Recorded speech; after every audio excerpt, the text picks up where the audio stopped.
মাছ মাংসের বারবিকিউ তো অনেক দেখেছেন। চলেন আজকে আপনাদের দেখাবো সবজি দিয়ে সুন্দর সুন্দর বারবিকিউ। চায়নার এই রেস্টুরেন্টে সবজি দিয়ে তৈরি প্রাণীর আকৃতির অনেকগুলো বারবিকিউ তৈরি করে তারা মানুষকে, কাস্টমারকে আকৃষ্ট করে। তাদের অসাধারণ শৈল্পিক দক্ষতা দেখেন। বেগুন দিয়ে তৈরি করেছে স্যুপ। বেগুনের বীজ সহ সুন্দর সাদা এই পাটি ওরা নিখুঁতভাবে বেগুন দিয়েই তৈরি করেছে।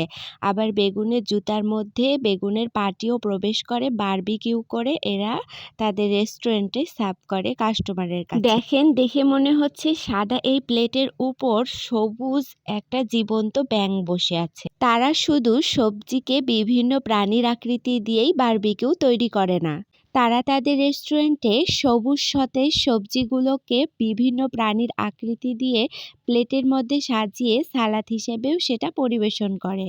টাটকা একটি সবুজ করলা দিয়েই তারা তৈরি করে নিল ব্যাঙের একটা পুরো দেহ।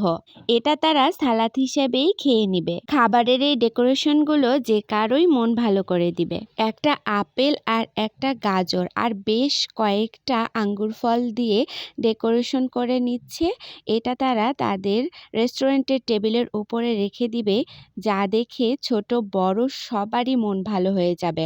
একটি আলু আর বেশ কতগুলো বীজ দিয়ে তৈরি করে নিল একটি প্রাণী। সত্যি তাদের ক্রিয়েটিভিটিগুলো দেখে খুব বেশি ভালো লাগে। কালার পেন্সিলের সাহায্যে তাদের নাক আর মুখটাও দিয়ে দিল। একটি ছোট সাইজের আতা ফল আর কিছু খড়কুটো দিয়ে তৈরি করে নিল ইমু বার্ড। দেখতে কিন্তু ভীষণ কিউট লাগছে। ভিডিওটি ভালো লাগলে একটা লাইক কমেন্ট করবেন।